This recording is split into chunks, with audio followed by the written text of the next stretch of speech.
Solicito a los miembros del Cabildo apagar sus celulares o ponerlos en modo vibrar para no interrumpir esta sesión. Siendo las 10 de la mañana con 10 minutos del día de hoy, miércoles 3 de noviembre del año 2021, damos inicio a la segunda sesión solemne de Cabildo de esta administración municipal bajo el siguiente orden del día. Número 1, lista de asistencia. 2, declaración de validez de la sesión. 3, intervención de los integrantes de Cabildo que así lo determinen, con motivo del 429 aniversario de la Fundación de San Luis Potosí. 4, se somete a consideración de los miembros de Cabildo la solicitud relativa a que la cronista municipal, doctora María Isabel Monroy de Martí, participe en esta sesión solemne con motivo del 429 aniversario de la Fundación de la Ciudad de San Luis Potosí. 5, mensaje del maestro Enrique Francisco Galindo Ceballos, presidente municipal, con motivo del 429 aniversario de la Fundación de la Ciudad de San Luis Potosí. 6, clausura. Como primer punto del orden del día, y en cumplimiento a lo dispuesto por el artículo 38 del reglamento interno del municipio de San Luis Potosí, proceso a pasar lista de asistencia. Presidente municipal Enrique Francisco Galindo Ceballos. Presente. Regidora de mayoría relativa Elodia Gutiérrez Estrada. Regidor Gustavo Jesús Mercado Garay. Regidora Aurora Zamora Vázquez. Regidor Arturo Ramos Medellín. Regidora Carmen Yasmín Acuña Briceño. Regidor Alejandro Fernández Hernández. Regidora María Eugenia Castro Anguiano. Regidor Rodolfo Edgardo Jasso Puentes. Regidora Alexandra Daniela Cid González. Regidora Tania González Pardo. Regidor Elías Jezrael Pesina Rodríguez. Regidora María Olvido Rodríguez Vázquez. Regidor José Ángel Lara García. Regidora María de los Ángeles Hermosillo Casas. Síndico Luis Víctor Hugo Salgado Delgadillo. Síndico Maribel Lemoyne Loredo. Se hace de su conocimiento que se encuentra reunido el quórum necesario que establecen los artículos 25 de la Ley Orgánica del Municipio Libre, 38 en su parte aplicable y 39 del Reglamento Interno del Municipio de San Luis Potosí, para celebrar esta segunda sesión solemne de Cabildo. Para agotar el segundo punto del orden del día, cedo el uso de la palabra al señor presidente municipal, maestro Enrique Francisco Galindo Ceballos, para que lleve a cabo la declaración de validez de esta sesión. Muchas gracias, secretario. En virtud de encontrarse reunido el quórum necesario que establece los artículos 25 de la Ley Orgánica del Municipio Libre del Estado de San Luis Potosí, 38 en su parte aplicable y 39 del Reglamento Interno del Municipio de San Luis Potosí, declaro legalmente instalada la segunda sesión solemne del Cabildo de la Administración Pública Municipal 2021-2024, siendo válidos los acuerdos que en ella se tomen. Adelante, secretario. Muchas gracias, señor presidente. Informo que se incorpora a la sesión el regidor Gustavo Jesús Mercado Garay.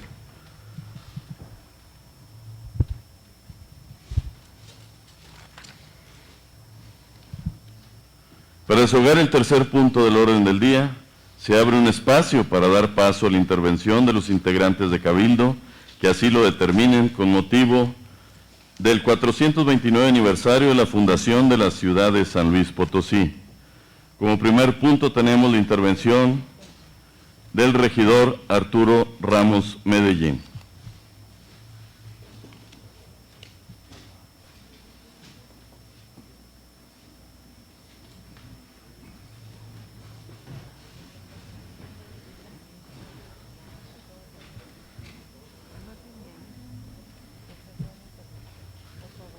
Con todo gusto, señora.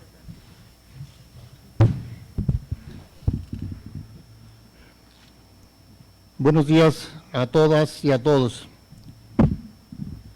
Con su permiso, señor presidente y miembros de este honorable cabildo, el mundo entero se encuentra en procesos de reinvencionismo histórico que han llevado a reinterpretaciones que, si bien en muchas ocasiones son procesos de reivindicación política, no dejan de ser interesantes ejercicios para dimensionar los hechos históricos. Las recientes conmemoraciones por parte del Gobierno de la República respecto al bicentenario de la consumación de la independencia o la resistencia de los pueblos originarios dan fe de ello para nuestro país. En este orden de ideas, quiero resaltar las habilidades conciliadoras de personalidades como el capitán Caldera, quien con sensibilidad política para propiciar la tolerancia mutua entre diversas facciones confrontadas, pudo establecer los primeros asentamientos que a la postre serían la ciudad de San Luis Potosí. Separando en esta revisión del hecho histórico que llevó a nuestra fundación los hechos de violencia, este capitán mestizo, junto al primer alcalde, Juan de Oñate, usaron la reconciliación y la tolerancia, materializados en los regalos de paz para alcanzar las condiciones sociales que dieron la pauta para la ulterior fundación de la ciudad. La fundación de la ciudad no se puede entender sin los asentamientos de indios en los 7 barrios. Es obligado reconocer el origen pluricultural de nuestra ciudad y de esta manera reconocernos a través del otro, pues el yo es inexistente sin su reconocimiento por los demás. Yo, Arturo Ramos Medellín, no existo si no soy nombrado por otros. Durante la existencia de nuestra ciudad, hemos sido enriquecidos por otredades tan importantes como la negritud que arribó casi de pronto a la joven ciudad, llegando a ser tantos que es innegable, ineludible, reconocernos un tanto negros en función de la presencia de esta cultura en expresiones como la música o en nuestros fenotipos. Con los años, esta riqueza pluricultural se incrementó con otras inmigraciones que continúan en la actualidad, siendo San Luis Potosí asentamiento de chinos, coreanos, centroafricanos y muy acentuadamente indígenas triquis. Todos somos habitantes de esta gran ciudad. Regresando a la fundación, más que el documento denominado acta, más allá del acto fundacional en sí mismo, fue la paz y la reconciliación lo que nos dio origen, sentido y viabilidad. Y por supuesto, el oro y la plata, que si bien fueron motivación para establecer la ciudad, no lo explican del todo. Al centro podemos situar el agua, cuyo valor radica en darle sentido a todos los demás bienes. Las vegas de los ríos y el entorno de los vasos de agua dieron el maná para posibilitar la existencia misma de los potosinos. Los demás recursos naturales fueron dadores de materias primas para procesar las riquezas mineras, como la leña y el carbón, y nos dieron cobijo y hábitat urbano en sus canteras multicolores. Finalmente, el paisaje mismo en el que irrumpe la Sierra de San Miguelito, nada más soteando alrededor, dan cuenta cabal de nuestra identidad. A manera de síntesis de todo lo dicho, deseo poner al centro de la conciencia de que fuimos, somos y seguiremos siendo una ciudad pluricultural, un continuo cambio que desde la misma base y que fue fundado mediante procesos de paz y reconciliación. San Luis Potosí es una tierra pródiga, pero que carece de sentido sin sus bienes más preciados, comenzando por el agua y continuando nuestra riqueza de recursos naturales y paisajísticos. Quiero poner al centro también a la política como herramienta insustituible para perseguir esta reconciliación ideal, declaradamente utópica pero legítima, remontando ya procesos electorales y tratando de cerrar las brechas de desigualdad, combatiendo paralelamente la discriminación de todo tipo. Y debemos igualmente ponderar en su debida dimensión el cuidado de los recursos vitales, sin los cuales no habrá reconciliación que valga para la sociedad alguna.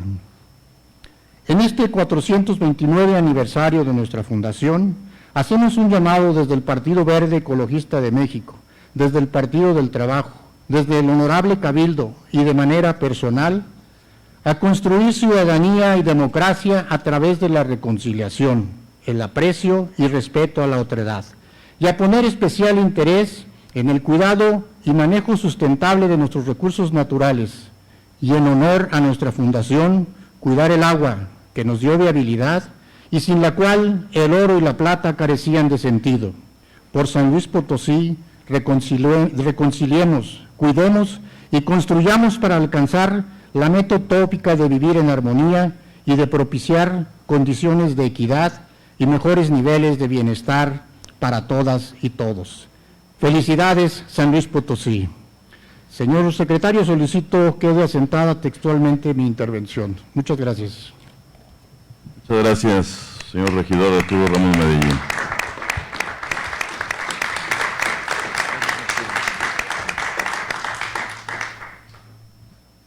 A continuación, cedo el uso de la palabra al regidor Alejandro Fernández Hernández.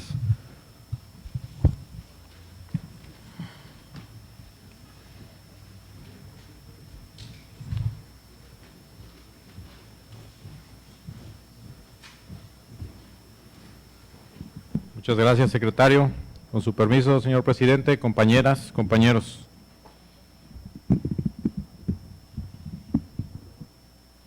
En el marco conmemorativo de este 429 aniversario de la fundación de esta bella ciudad, exhorto a todas y todos los miembros que conforman este honorable cabildo a refrendar nuestro compromiso con todas las familias potosinas, quienes han depositado en nosotros la encomienda tan trascendental como lo es redireccionar el rumbo de una ciudad donde parecía que los intereses de unos cuantos estaban por encima del bienestar de la colectividad.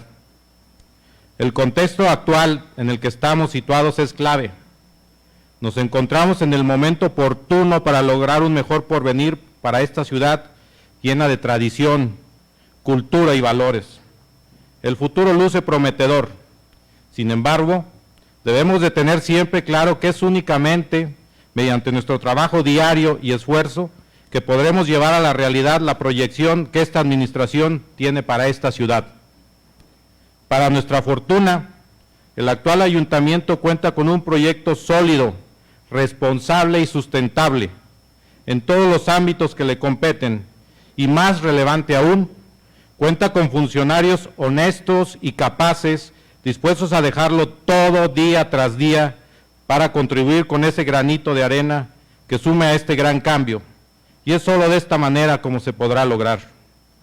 Así pues, a un mes de comenzar este trienio, puedo decir con plena certeza que debemos sentirnos orgullosos de formar parte de este gran proyecto, y más orgullosos aún de ser potosinos y haber nacido en esta maravillosa ciudad a la que tanto le debemos y que nos ha visto formarnos con el paso de los años. Hoy tenemos la oportunidad de regresarle un poco de lo mucho que nos ha dado. Por ello, luchemos incansablemente para velar en todo momento por su bienestar. Continuemos siendo un gobierno empático, sensible y con iniciativa. Un gobierno que se preocupa y atiende las problemáticas de la ciudadanía. Un gobierno cercano y de puertas abiertas, pues no es menos lo que se merece esta ciudad. Así, con este gran orgullo de ser potosino, es que clamo la conmemoración del aniversario de fundación de esta mi ciudad, y celebro más aún por el futuro brillante que se avecina. Muchísimas gracias.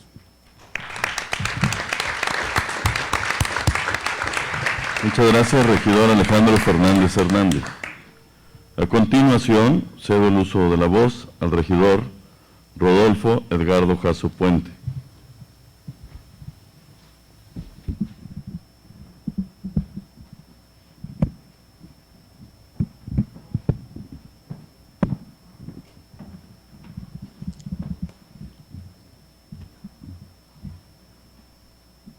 Gracias, secretario, con su venia, señor presidente, compañeras y compañeros regidores.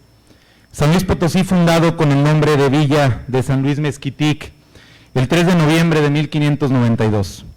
De acuerdo con el acta de fundación levantada por comisión que el virrey Luis de Velasco dio a Miguel Caldera y Juan de Oñate. Tierra de las antiguas áreas culturales de Mesoamérica y Aridoamérica, tierra de importantes depósitos de oro y plata, tierra que ha sido la capital de nuestro país, tierra que ha sido testigo de acontecimientos históricos, tierra de personajes ilustres como Mariano Jiménez, Mariano Arista, Ponciano Arriaga, Francisco González Boncanegra y Manuel José Otón. Tierra de cientos de edificios históricos, patrimonio de la humanidad y cultural. Pero sin duda, la historia de esta tierra es de las más de 900,000 potosinas y potosinos que luchan todos los días por tener una mejor capital y partirse el alma con la esperanza de dejar una mejor vida para los suyos. En esta sesión solemne, además de conmemorar el 429 aniversario de la fundación de nuestra ciudad, es momento también de generar compromisos y asumir responsabilidades con la ciudadanía, con las más de 471,011 mujeres potosinas y con los más de 440,897 potosinos que habitan hoy en día en las 11 localidades de nuestra capital. Tenemos que regresar a nuestra capital al lugar que merece su historia y su ciudadanía, lograr una ciudad para todas y todos, en donde generemos el valor público que se necesita para mejorar el crecimiento y desarrollo de nuestro querido San Luis Potosí, y así lograr que nos volvamos a sentir orgullosos de esta capital potosina. Como presidente de la Comisión Permanente de Policía Preventiva, Vialidad y Transporte, hoy le digo a nuestra ciudad y a la ciudadanía que nos dedicaremos de tiempo completo de la mano de nuestro señor presidente para coadyuvar con las autoridades correspondientes y así mejorar las condiciones de seguridad y vialidad, con el fin de generar que todas y todos los potosinos nos sintamos cada vez más seguros. Así como aumentar la confianza en nuestras instituciones, lo que detonará sin duda una mejor ciudad y una mejor calidad de vida en nuestra capital. Cuente con nosotros, señor presidente. En Acción Nacional estamos listos y dispuestos a trabajar juntos por San Luis Potosí. Quiero felicitar a nuestra ciudad, a todas y todos los que hoy en día nos acompañan, y quiero invitarlos a seguir construyendo la capital del sí.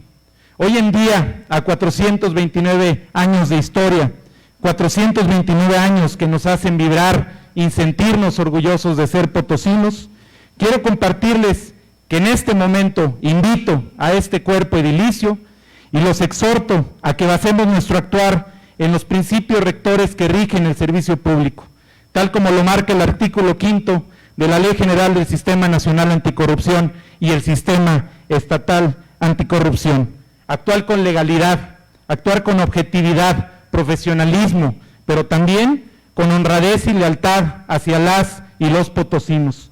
Actuar imparcialmente para que juntas y juntos y de la mano de nuestros directores y titulares que hoy en día conforman este H Ayuntamiento 2021-2024, logremos una mejor ciudad para todas y todos los potosinos. Muchísimas gracias a todas y todos por este espacio y que viva nuestra ciudad San Luis Potosí. Gracias. Muchas gracias, regidor Rodolfo Edgardo Jasso Puente. Doy cuenta que nos distingue con su presencia la maestra Berta Estela Arriaga Márquez, presidenta del Sistema Municipal para el Desarrollo Integral de la Familia. Muchas gracias por su asistencia.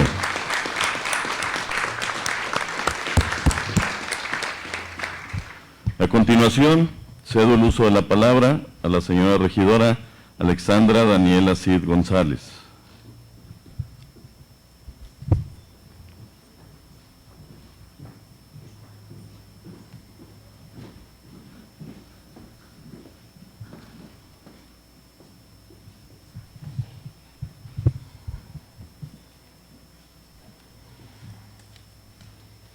Con su venia, señor alcalde, secretario, síndicos, compañeras y compañeros regidores.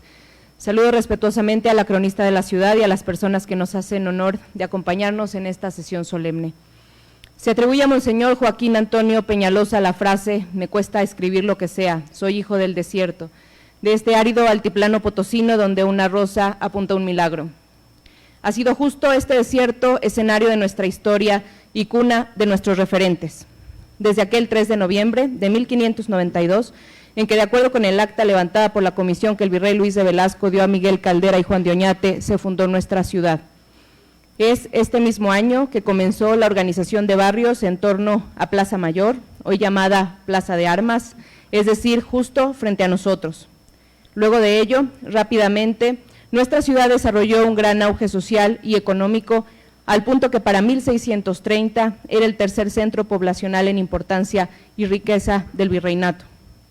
De entonces a la fecha, San Luis ha sido el lugar desde que el presidente Juárez decidió organizar la resistencia republicana y nacional en 1863 y capital de México en 1867. Cuna del Plan del San Luis, escrito por Francisco I. Madero en lo que hoy conocemos como el Centro de las Artes, y de Francisco de Paula González Bocanegra, autor de los versos del himno nacional mexicano. La conmemoración de la fundación de nuestra ciudad nos invita a recordar y celebrar nuestra historia, y a aquellas mujeres y hombres que nos hacen sentir orgullosos de pertenecer a esta ciudad, tierra de ideas, de cultura y de tradiciones. Nos invita también a quienes conformamos el Cabildo de San Luis Potosí a reflexionar en la histórica responsabilidad que tenemos para con nuestra ciudad. Responsabilidad de asegurar un entorno de paz y prosperidad para las familias, en el que se asegure a cada persona el libre ejercicio de sus derechos fundamentales. Responsabilidad para con nuestras niñas y con nuestros niños, que puedan crecer en un entorno en paz junto a sus familias. Responsabilidad para con todas las mujeres que día a día viven en un entorno de violencia en un municipio que sigue estando en alerta de género. Responsabilidad para con nuestro sector médico, que sigue pasando una situación muy difícil en un estado en el que todavía estamos en pandemia. Responsabilidad para con nuestras mismas familias, para que cuando terminemos nuestra encomienda de este cabildo en 3 años podamos verles a los ojos y decir que estuvimos todo el tiempo haciendo lo mejor que pudimos para con nuestra ciudad. Por una patria ordenada y generosa y una vida mejor y más digna para todos. Por amor a San Luis, construyamos la capital del sí.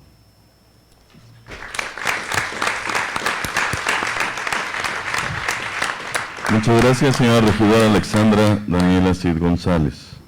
A continuación, cedo el uso de la voz a la señorita regidora Tania González Pardo.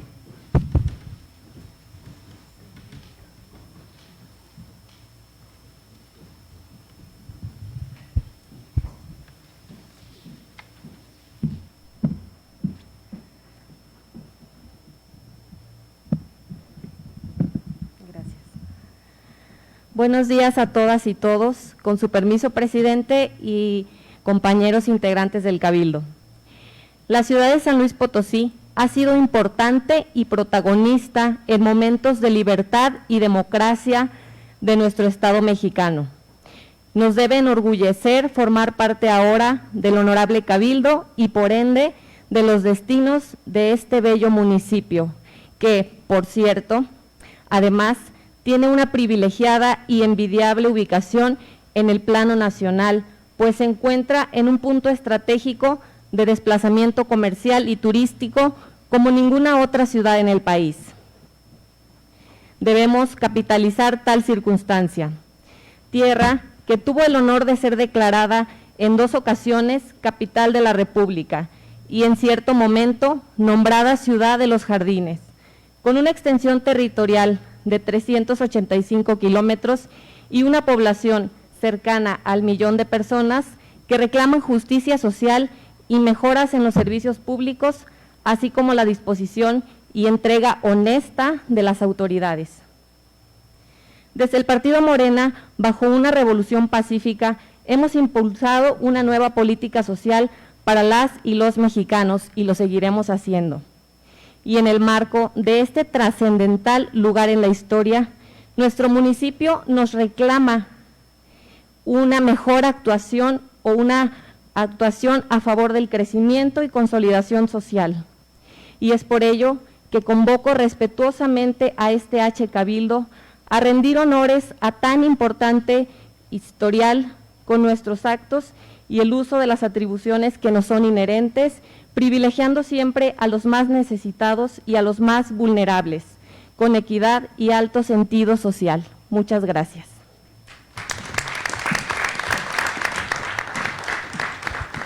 Muchas gracias, regidora Tania González Pardo. A continuación, cedo el uso de la voz a la señora síndico municipal Maribel Lemoyne Loredo.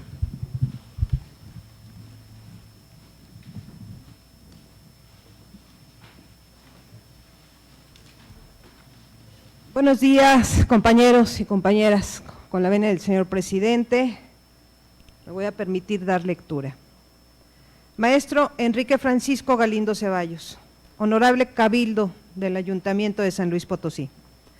La fundación de un pueblo marca un parteaguas en la vida de las personas que lo hicieron realidad, que traspasa fronteras, traspasa tiempos y se inserta en la historia de un país. La fundación de nuestra ciudad quedó inmortalizada en el acta levantada por don Miguel Caldera y Juan de Oñate, un 3 de noviembre de 1592. Su finalidad era crear condiciones de comodidad y agua para los mineros, de lo que es ahora Cerro de San Pedro. Se dice que la riqueza obtenida del Real de Minas de Cerro de San Pedro fue comparada con las minas del Potosí en Bolivia. Por ello, a la que fuera San Luis de Mezquitic pasó a ser San Luis Minas de Potosí de la Nueva España, hoy San Luis Potosí. Ante ello, quiero proponer el siguiente punto de acuerdo. Primero, el honorable cabildo del Ayuntamiento de San Luis Potosí acuerda establecer el día 3 de noviembre como el Día de la Ciudad de San Luis Potosí. Segundo, el Ayuntamiento celebrará sesión solemne y recordar con eventos públicos de acuerdo al presupuesto disponible la fundación de la ciudad. Tercero, publíquese en la Gaceta Municipal y en el Periódico Oficial del Estado. Muchísimas gracias, Maribel Lemoyne Loredo. Gracias, compañeros.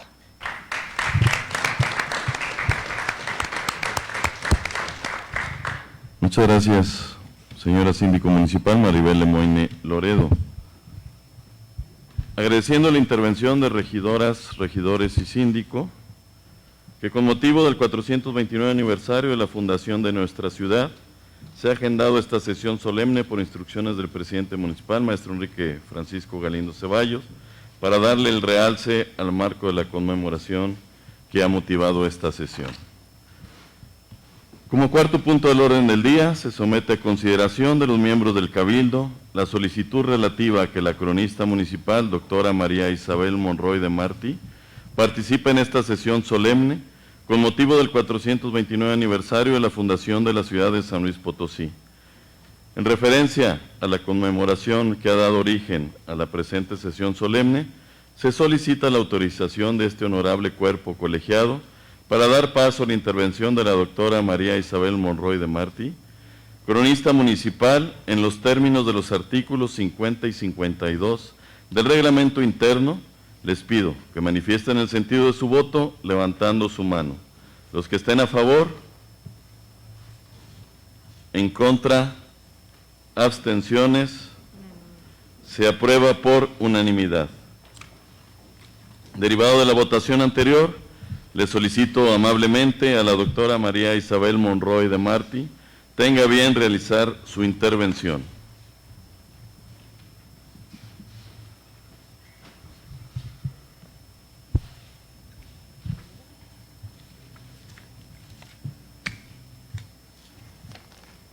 Venia, maestro Enrique Galindo Ceballos, honorable cabildo de esta ciudad.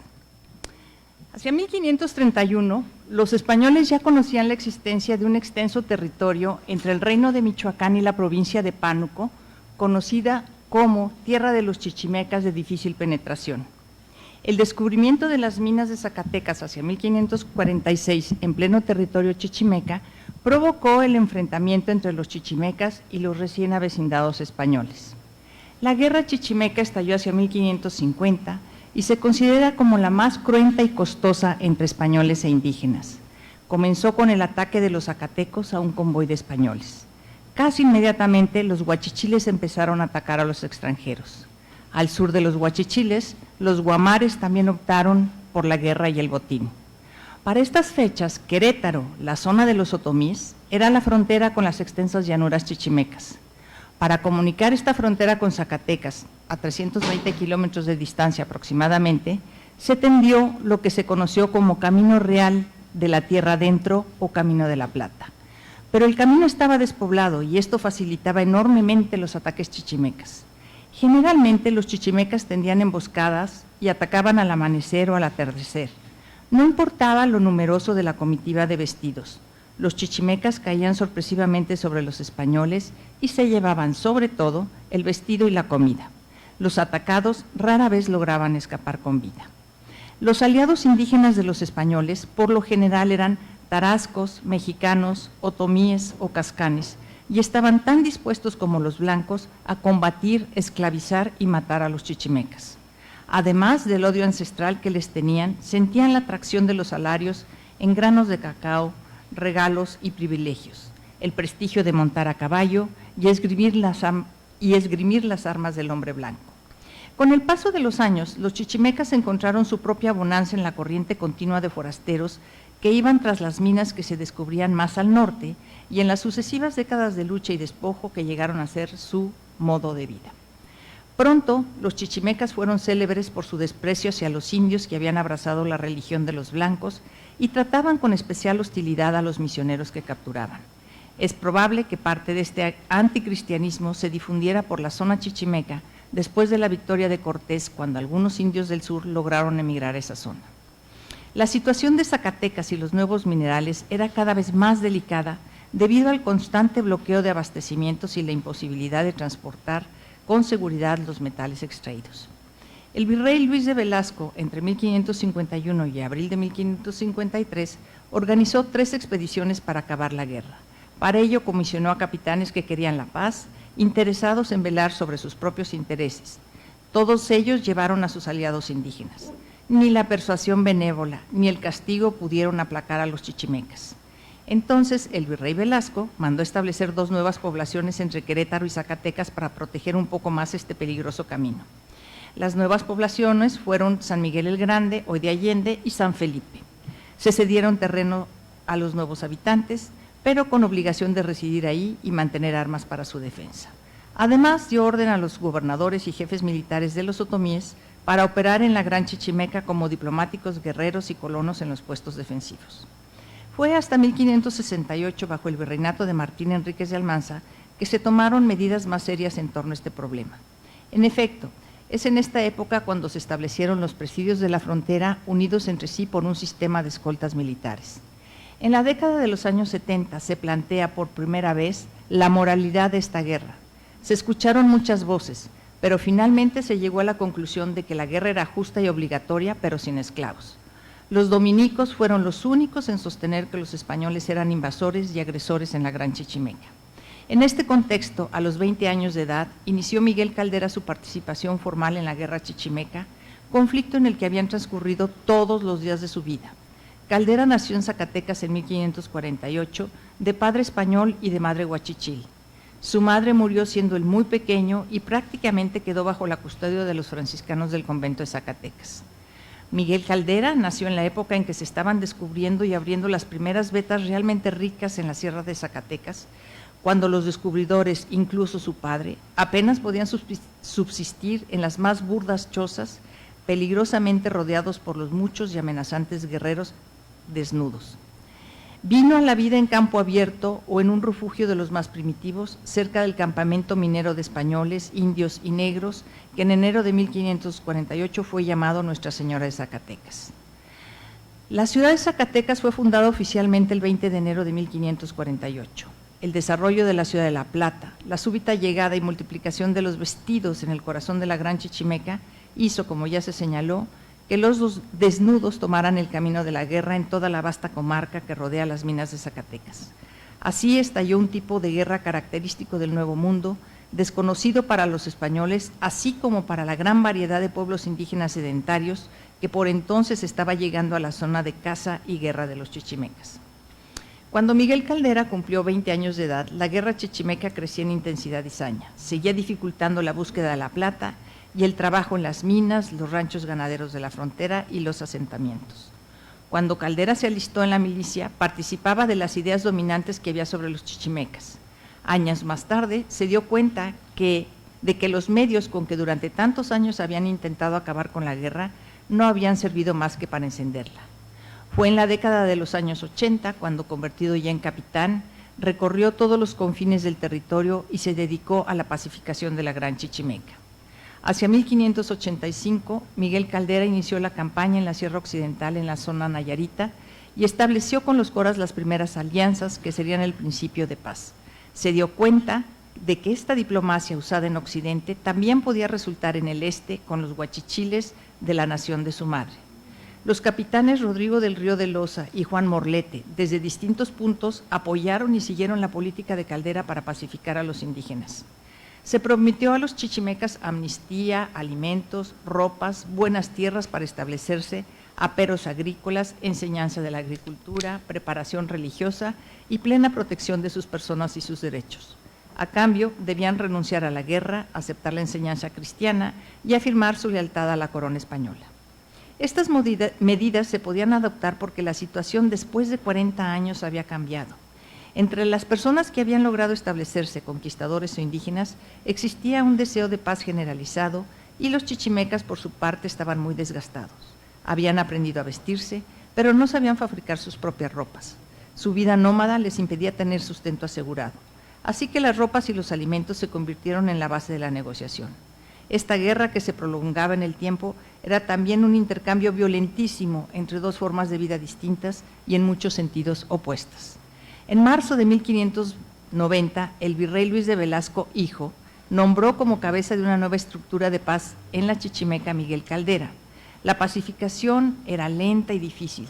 Mezquitic y Tequisquiapán, dos de los centros huachichiles más importantes, habían iniciado las negociaciones de paz. Fray Diego de la Magdalena, natural de Extremadura, pasó a la Nueva España siendo muy niño con el ánimo de adquirir riquezas, pero fue al monasterio de San Francisco de la Ciudad de México a pedir el hábito para lego. Apenas protestó, le hicieron limosnero de la ciudad, pero al tener noticias de las depredaciones de los huachichiles, pidió licencia para ir a evangelizar esta zona. Comenzó la labor de evangelización entre los chichimecas alrededor de 1554. Se sabe que murió de 95 años. Más de 35 o 40 pasó entre los chichimecas y alrededor de 20 de ellos con los huachichiles. Fray Diego anduvo cerca de un año, el de 1582, entre los indios yumanos que habitaban el norte de la Gran Chichimeca, en pueblos trazados como en orden y en casas con azotea y de cal y canto. De 1583 en adelante, Fray Diego entró resueltamente en la Huachichila hasta los sitios que se indicaban como los más peligrosos, donde después se fundó San Miguel Mezquitic y se descubrieron las minas del Potosí. En tales lugares como en Armadillo, San Luis de la Paz y Sichú, que caían en los términos de la misma nación, su celo apostólico alcanzó a apaciguar a los huachichiles. Luego trató de formar congregaciones, empezando por la de San Luis, donde procuró fundar doctrina. De todas maneras, ya desde 1583 hubo sacerdotes franciscanos en la congregación indígena de San Luis, entre los que se cuenta Fray Juan de Ayala. El convento franciscano comenzó a levantarse hacia 1591. A pesar de la conversión de algunos huachichiles, los que rehusaron congregarse renovaron su violencia, así contra los indios sometidos como contra los españoles. En 1583, el capitán Miguel Caldera reclutó soldados indios de la jurisdicción de Juchipila para combatir, como lo hizo durante más de 5 años, a los huachichiles rebeldes de San Luis y Tequisquiapán. Estos probablemente se retiraron hacia Charcas y el Venado. Para evitar su regreso, se levantó el fuerte de las Bocas de Maticoya, que servía como contención. Gracias al descubrimiento de las minas de Charcas, se repobló aquel lugar, llamado Real de Navidad, y con el consentimiento de todo el vecindario se señalaron asientos y solares para monasterio de franciscanos. Después de 1582 se levantó un presidio en el Valle de San Francisco que quedó a cargo del capitán Miguel Caldera. Entre 1584 y 1585 se estableció un fuerte en las minas de Charcas. En esta época se conocieron Fray Diego de la Magdalena y el capitán Caldera. Cuando vencidos ya los huachichiles, logró que se abrazaran en Juchipila con los indios de Meca, Tabasco, contra quienes habían peleado. Caldera trajo a los huachichiles a los puestos de San Luis y Tequisquiapán, establecidos gracias a los afanes de Fray Diego. Hacia 1590, pacificada toda la nación huachichil, Fray Diego reunió a los capitanes indios en el puesto de San Luis para ir con ellos a México en compañía de Caldera. El virrey Luis de Velasco determinó que los indios tlaxcaltecas vivieran con los huachichiles para que los convirtieran a la fe católica y al trabajo. Aunque poblaron juntos, nunca se mezclaron entre sí. En el proceso de pacificación de la Gran Chichimeca, nunca del todo concluido, hubo 4 ingredientes principales: la diplomacia necesaria para atraer a las tribus nómadas al acuerdo de establecerse en paz, un intenso esfuerzo misionero que dio cohesión y un objetivo espiritual a la empresa, la política migratoria de enviar indios sedentarios a la frontera para poner ejemplo de otros modos de vida y finalmente el aprovisionamiento de los nómadas y los colonos sedentarios con fondos de la Real Hacienda. A pesar de la dificultad para sostener los arreglos de paz con las tribus chichimecas, para mediados de la década de los 80, algunos capitanes de frontera habían logrado establecer acuerdos con diversas tribus que comenzaban a adoptar la vida pacífica. Estos acuerdos estaban generalmente reforzados por la fuerza militar. Sin embargo, la mejor forma de negociación fue la que se estableció a través de los regalos de paz, principalmente ropa y alimentos. Los misioneros fueron importantes diplomáticos de paz. Su número aumentó en las décadas de 1580 y 1590. Para entonces, sus métodos y objetivos ya eran conocidos en muchas de las tribus chichimecas. El conocimiento que estos religiosos pronto tuvieron de las lenguas nativas les dio grandes ventajas sobre los militares en las negociaciones de paz, y el empleo de ayudantes indígenas convertidos fue valioso para atraer a otro. La diplomacia de la paz se hizo un poco más difícil en la última década del siglo XVI, cuando las tribus chichimecas comprendieron que podían obtener ventajas de los tratados de paz. Una y otra vez, los propios indios iniciaron las conversaciones de paz, mostrándose dispuestos a abandonar su existencia nómada y asentarse en las planicies. El virrey Velasco consideraba que la conversión de las tribus chichimecas era la base más importante para la paz. Inició una expansión en gran escala de las actividades de los frailes antes de cumplir un año en su encargo. Los esfuerzos misioneros de los franciscanos, principales trabajadores religiosos en la Gran Chichimeca, estuvieron apoyados por la Real Hacienda. Los fondos procedían de los llamados gastos de guerra chichimeca. El envío de indios vestidos y cristianizados para una colonización defensiva no fue un paso nuevo en el largo y lento proceso de extender el dominio español por la Gran Chichimeca. Muchos pequeños grupos de los pueblos del sur, cholultecas, aztecas, mexicas, tarascos, huejotzingos y otomís, habían ido al norte básicamente atraídos por mejores pagas y otras oportunidades en las tierras limítrofes, donde la mano de obra siempre era insuficiente. Y además de tales migraciones en grupo, muchos indios solos o con sus familias se habían trasladado a la frontera para comerciar o bien para trabajar como empleados, mercaderes, en fuerzas militares organizadas o simplemente en busca de aventuras, descubrimientos de minas, fundación de poblados, oportunidades de trabajo y de tierras o los atractivos de la guerra. Pero ahora, por primera vez, se llevaría a cabo una migración en masa, oficial y sumamente formalizada. El traslado de 400 familias tlaxcaltecas que habían de establecerse en ubicaciones estratégicas de la zona chichimeca en la que llegaban a su fin las hostilidades. El hecho de que la paz aún estuviese en pie al terminar la sequía de 1590 y 1591 hizo posible que el virrey de Velasco concluyera las negociaciones con los tlaxcaltecas. Para entonces, los tlaxcaltecas, con experiencia y ayuda de los franciscanos, conocían bien los medios y los caminos para obtener, mediante negociaciones, privilegios para sí mismos. La jornada hacia el norte de casi 1000 colonos en una gran caravana de carretas partió de Tlaxcala en los primeros días de junio de 1591. Eran 932 colonos, 690 de ellos casados, con 187 niños y 55 solteros o viudos. Viajaban en cerca de 100 vehículos entre carros y carretas.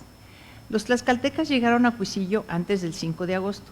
Cuisillo queda 20 kilómetros antes de llegar a Zacatecas, cuando los destinados a Charcas quedaron al cuidado del capitán Juan de la Hija. En este punto estratégico, donde se unían las carreteras de Michoacán, de la Ciudad de México y de los asentamientos recién organizados de San Luis Potosí, los tlaxcaltecas fueron recibidos por el general Rodrigo del Río de Loza, gobernador de la Nueva Vizcaya, por el capitán y justicia mayor Miguel Caldera y por algunos otros funcionarios y capitanes. Fue ahí donde del Río y Caldera tomaron las decisiones finales sobre procedimientos y sitios para ubicar a los tlaxcaltecas. El capitán Caldera escribió: y en el ojo caliente que llaman Cuisilique los repartí, y unos los dejé en Tequisquiapan, es decir, San Luis, y otros en Mezquitic, y otros a Las Charcas, otros a Saltillos, otros a San Andrés Chalchihuites, y los que me quedaron tlaxcaltecas dejé en la frontera de San Luis Colotlán. A esta época pertenece el asentamiento tlaxcalteca en la congregación de huachichiles de San Sebastián, Agua del Venado o Mazatepec, pues fue una de las 4 poblaciones primeramente acordadas y se hizo en 1591. Mezquitic, ubicado en un sitio inexpugnable de aquellas tierras, se llamó entonces San Miguel Mezquitic, probablemente en honor del capitán. San Luis era un sitio cercano a unas rancherías huachichiles en Campo Raso, en el borde oriental de las sierras, donde pronto surgiría la ciudad española de San Luis Potosí. También estos campamentos huachichiles quedaron desde un principio bajo la protección de Caldera. La instalación de tlaxcaltecas en Mezquitic el 2 de noviembre de 1591 era de gran importancia estratégica, pues era el centro de los chichimecas más belicosos y cercano al camino México-Zacatecas. San Miguel Mezquitic, el centro más populoso, se convirtió en cabeza de esta zona de colonización llamada provincia de Mezquitic. Un grupo de tlaxcaltecas pronto fue a vivir con los huachichiles en San Luis. Este asentamiento de tlaxcalteca en la Gran Chichimeca fue factor básico en la consolidación de la paz de frontera, pues en casi todos los aspectos la empresa cubrió o superó las esperanzas de quienes las habían planeado. La presencia de los tlaxcaltecas fomentó la imitación entre los chichimecas de sus modos de vida aculturizados. Este programa fue tan eficaz que los 6 asentamientos originales tlaxcaltecas pronto estuvieron mandando colonos a otras partes de la frontera, hasta el Río Grande y después dentro de Nuevo México y Texas con el mismo propósito. Los tlaxcaltecas hicieron su gran contribución mientras conservaban los privilegios que habían recibido. Así vivieron de una manera un tanto autónoma, con su propio gobierno de acuerdo a los lineamientos que habían conocido en su nativa Tlaxcala. Para principios de 1590, el virrey Marqués de Villamanrique, en informe a su sucesor Luis de Velasco II, le dejaba indicado que en el territorio chichimeca dejé ordenado que en 7 poblaciones que se van haciendo en Galicia, en el Valle de San Luis y en el de Mezquitic y San Francisco, las Charcas, Tecualtiche, Tealtenango, San Andrés y otras partes, se les diesen algunos amigos indios y maíz y 10 yuntas de bueyes y un español con sueldo de soldado para que les mostrase a cultivar y arar la tierra y fuesen cogiendo su fruto y aficionándose a la cultura y vida política. Con la llegada de los tlaxcaltecas en 1591, la población originalmente huachichil del puesto de San Luis aumentó. Estaban asentados junto a la ermita de la Santa Veracruz, en lo que hoy ocupa la Plaza de los Fundadores y los antiguos Colegio y Templo de la Compañía en la ciudad de San Luis Potosí. Las minas del Cerro de San Pedro del Potosí se descubrieron en los primeros días de marzo de 1592 por noticias dadas por los indígenas al capitán Miguel Caldera. Sus descubridores fueron Gregorio de León, Pedro de Anda, Juan de la Torre, Pedro Benito, Pedro Gómez de Butrón, Antonio Gómez de Móxica y Pedro Suárez, residentes de San Miguel Mezquitic. La plata encontrada mostraba mezclas de oro, razón por la que se le calificó desde un principio como de un descubrimiento de importancia. La falta de agua en el Cerro de San Pedro imposibilitó los asentamientos y el beneficio de los metales. A corta distancia se encontraba el puesto de San Luis, habitado por huachichiles y tlaxcaltecas, donde abundaba el agua. Por la prohibición expresa de asentarse junto a los indígenas, los españoles comenzaron a establecerse en lo que después fue Tlaxcalilla. Caldera intervino y los indígenas dejaron que los españoles se asentaran en el puesto de San Luis y ellos poblaron Tlaxcalilla.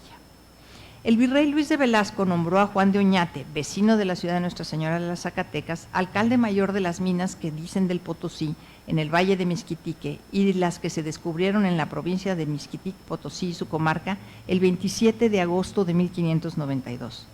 La fundación legal del pueblo de San Luis Potosí se hizo el 3 de noviembre de 1592, de acuerdo al acta de fundación levantada por comisión que el virrey Luis de Velasco dio a Miguel Caldera, a cuyo cargo estaba la pacificación de los indios chichimecas de esta Nueva España, y don Juan de Oñate, alcalde mayor de las minas del Potosí y su jurisdicción en los siguientes términos. Señal en parte cómoda para hacer la poblazón que se ha de hacer para los mineros de las dichas minas de Potosí, y donde puedan con más comodidad los dichos mineros asentar y beneficiar sus minas. Han conferido y tratado dónde se podrá hacer el dicho pueblo, que esté sin perjuicio de los indios naturales con los cuales se ha tratado y comunicado, y ellos han sido y son de parecer que se haga la dicha población en el pueblo de San Luis, y así les ha parecido por la comunicación que los naturales ternan con los españoles, y para que se ponga en ejecución y se haga la dicha población, visto el consentimiento y ser con voluntad de los dichos naturales, han acordado de hacer y fundar la dicha población en el pueblo que se dice de San Luis, a donde se asiente y puebla el dicho pueblo, hasta tanto que por su majestad o el señor virrey en su nombre otra cosa se provea y mande y mandaron se notifique a todos los mineros y demás personas que asisten en esta jurisdicción, se congreguen y junten a poblar en el dicho pueblo que así ha parecido conveniente por ahora. Y firman el acta Miguel Caldera, don Juan de Oñate y el escribano real Pedro Venegas. Juan de Oñate, como alcalde mayor, hizo la trace del pueblo y el reparto de solares, terminado el 6 de abril de 1593. Señaló el sitio para la plaza mayor. El lado oriente de la plaza quedó reservado para las casas reales, donde nos encontramos ahora, y la iglesia mayor. Y en el lienzo norte de la plaza por el frente se repartieron solares a Cristóbal de Oñate y Alonso de Oñate, hermanos de Juan de Oñate, el alcalde mayor, y los tres que quedaban a la espalda a Cristóbal de Oñate, hijo del alcalde mayor, a Juan de Saldívar Mendoza y Cristóbal de Saldívar Mendoza. A Miguel Caldera, a sus criados y parientes, les fueron señalados solares y cuadras para ingenios y edificios. La estampa del pueblo contemplaba 19 manzanas. A 70 vecinos les fueron repartidos solares para viviendas distribuidos en 13 cuadras. Y quiero decir aquí que entre estos 70 vecinos había varias mujeres propietarias de solares a las que se les otorgaron solares. Además, entre el 9 de septiembre de 1592 y el 1 de diciembre de 1593, se otorgaron 16 asientos para hacienda e ingenio de moler metales, fundir y afinar a otros tantos vecinos. El virrey Luis de Velasco nombró alguacil mayor a Juan López del Riego al mismo tiempo que alcalde mayor a Juan de Oñate, es decir, el 27 de agosto de 1592. El alguacil mayor ejecutaba los mandatos del alcalde mayor y contaba también con 2 diputados de república, electos anualmente entre los vecinos, que le auxiliaban en el gobierno representando los intereses de la comunidad, especialmente la conservación de las minas. Los diputados para 1593 fueron Cristóbal Gómez de Rojas y Juan de Valle. Esta fue la pequeña estructura de gobierno con la que contó el pueblo de San Luis, hasta la concesión del título de ciudad en agosto de 1655, cuando se estableció el primer ayuntamiento constituido por un alcalde mayor, un alguacil mayor, un alférez real, un provincial de la Santa Hermandad, un depositario general y 6 regidores. Su jurisdicción fue muy amplia, pues abarcaba el pueblo de San Luis Potosí, el Cerro de San Pedro, Los Pozos, Valle de San Francisco, Valle de Atotonilco, Santa María del Río y Río Verde. Además quedó comprendido dentro del Obispado de Michoacán. Entre los primeros vecinos de San Luis encontramos fundamentalmente mercaderes y mineros. Además, los funcionarios reales y los miembros del clero secular y los frailes de la Orden de San Francisco. Conocemos poco sobre la historia de los primeros vecinos, pero aún así vale la pena mencionar algunos de ellos. Por ejemplo, Juan de Andrada, originario de la ciudad de Salamanca en los Reinos de Castillo, uno de los fundadores del pueblo y minas de San Luis. Nació hacia 1569, hijo legítimo de Juan de Andrada y de doña Leonor Fernández. Tuvo casas en el pueblo de San Luis, donde años más tarde se levantó la obra arquitectónica del templo y colegio jesuita. Minero. Aparece en numerosos documentos como testigo de diversa naturaleza, como compraventa de terrenos, contratos, escrituras de reconocimiento de adeudos, albacea testamentario, depositario de bienes, y fue un hombre ciertamente acaudalado, pues se le reconocen varios adeudos a su favor, fiador, comprador de esclavos negros, contribuyó para la obra de la cubierta de la parroquia, murió en 1622 y fue sepultado en el convento de San Francisco. Y junto con Juan de Andrada aparece una mujer, Ana de Estrada, propietaria de minas, también fundadora del pueblo de San Luis, y que sobrevive a su marido. Su marido fue Juan de Valle, primer diputado de República que les mencioné en 1593. Otro de los vecinos principales fue Pedro de Arisméndigo Gorrón, que nació en la iglesia en la anteiglesia de Luzúa, en el señorío de Vizcaña, en los reinos de Castilla, hacia 1569. Llegó al pueblo de San Luis a principios de 1593, casado con Antonia de Rivas Palomino, padres legítimos de Pedro, Antonio, Francisco, Diego, Catalina y Elena.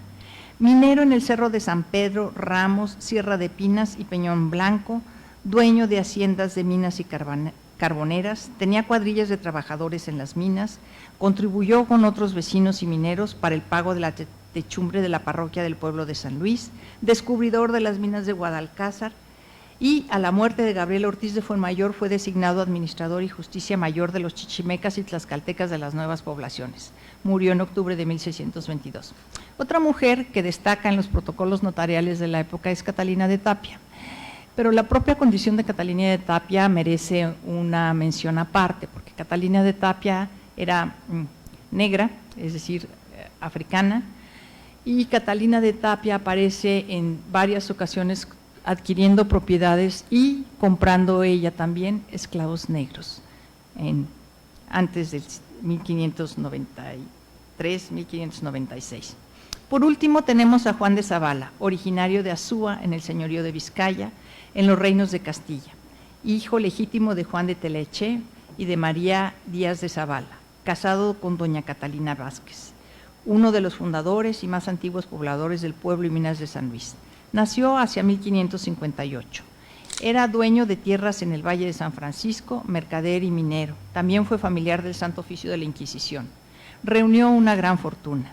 Contribuyó significativamente con la edición de la parroquia. De hecho, él pagó toda la obra de la construcción de la parroquia en 1599 y también participó en pagar parte del costo de la techumbre. Y a él se debe el establecimiento del Hospital de San Juan de Dios hasta 1611, donde él dejó su hacienda de minas para que los juaninos se establecieran ahí. Ahora bien, ¿cuál era la idea que tenía Miguel Caldera y el capitán Oñate cuando fundaron el pueblo de San Luis? Seguramente pensaban que iba a ser un mineral importante, pero quienes hicieron realmente realidad ese mineral, ese establecimiento, fueron estos primeros pobladores. Y a lo largo de los años, las personas que han habitado San Luis Potosí han ido haciendo de este lugar la ciudad que es hoy. Hoy nos toca a nosotros como ciudadanos y a ustedes como cabildo encabezar la nueva faceta de esta ciudad. Muchas gracias.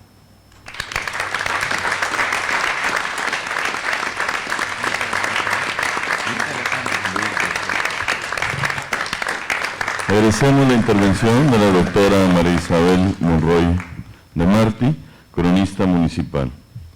Doy cuenta de la incorporación a esta sesión de la regidora Carmen Yasmín Acuña Briceño.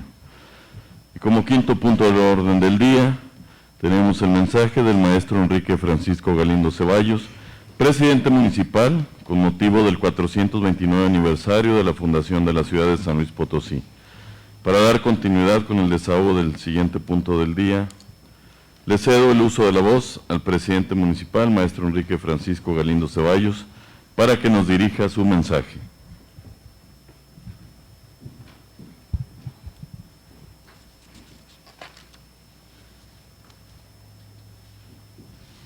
Muchas gracias a todas, a todos nuestros invitados.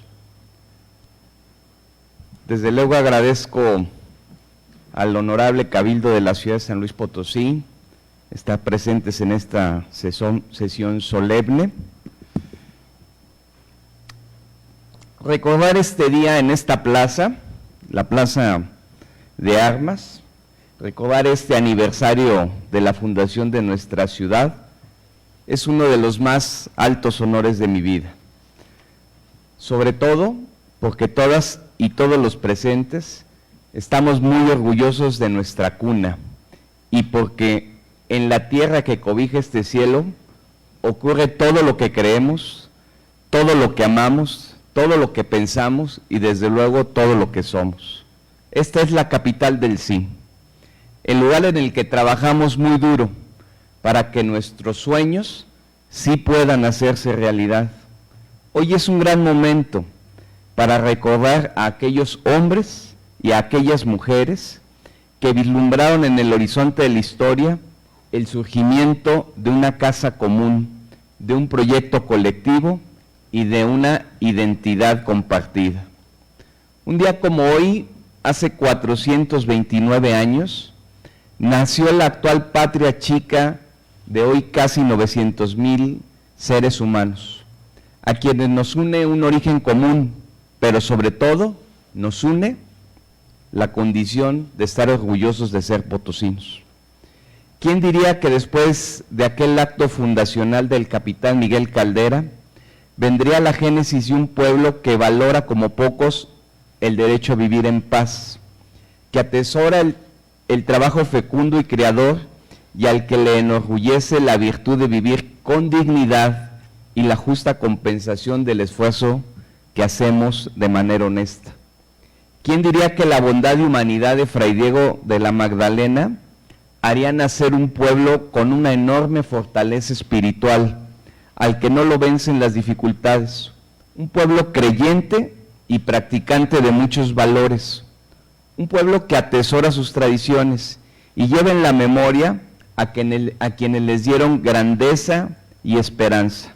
¿Y quién diría que los primeros arrojos de Juan de Oñate serían los cimientos de una sociedad que valora la cultura y la civilidad, que lucha por el ejercicio de sus libertades y que exige buenos gobiernos, porque es una sociedad de mujeres y hombres dignos, libres y comprometidos?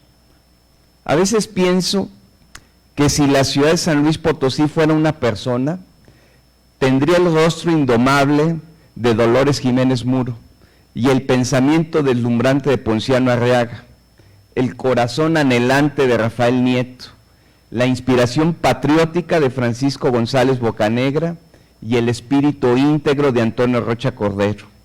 Tantas y tantas virtudes de los que nuestros próceres han hecho gala a lo largo de la historia y que hoy forman valores que están enraizados en la conciencia de nuestras familias potosinas. Por ello estoy convencido de que no podríamos hacer mejor homenaje a nuestra muy querida ciudad que vivir en esta misma, aquí, en nuestro San Luis Potosí, en el ejercicio responsable de nuestros derechos y en el resto cumplimiento de nuestras obligaciones, independientemente de la naturaleza de nuestras responsabilidades y desde luego de nuestras pertenencias ideológicas. Hoy construimos una ciudad a la altura de esos hombres y de ellas, de esas mujeres, que se atrevieron a creer en un mejor mañana para que nuestros hijos y los hijos de nuestros hijos vivan en paz. No nos permitamos la afrenta hoy de no intentarlo. No desfallezcamos en la lucha por hacer una realidad inobjetable del Estado de Derecho, justo, democrático y libre que anhelamos y que nos merecemos todos y todas. San Luis Potosí hoy avanza firme y decidido a la conquista de un mejor futuro. Para lograrlo, contamos con el recurso más valioso, la unidad y la fuerza de nuestra gente. Ahí radica el poder del sí. Esos son los principios básicos que sustentan el alma potosina y su palpitar cotidiano, el aliento de nuestra primera energía y el vigor que nos ha permitido enfrentar y vencer todos los desafíos y los desafíos históricos que aquí hemos escuchado. En el 429 aniversario de la fundación de la ciudad, ratificamos nuestro orgullo de ser potosinos y de ser mexicanos, porque cada vez que esa bandera ondee, cada vez que esta bandera ondee ante nosotros, estamos recordando los dibujos que trazó el potosino también Francisco Eppens Helguera, es decir, un águila sin miedo devorando a la serpiente de nuestras adversidades. Cada día tenemos una nueva oportunidad para reflexionar sobre lo que debemos hacer para cumplir cabalmente con nuestro país, con nuestro estado y desde luego con nuestra ciudad. En la escuela, en la familia, en el trabajo, en la comunidad de la que formamos parte, esta bandera que tanto nos dice con su aliento que rompe el aire, nos estremece la conciencia diciéndonos que la grandeza de la patria se construye a partir de los actos de sus hijos que viven en la capital del sí. ¡Que viva San Luis Potosí! Muchas gracias a todas y a todos.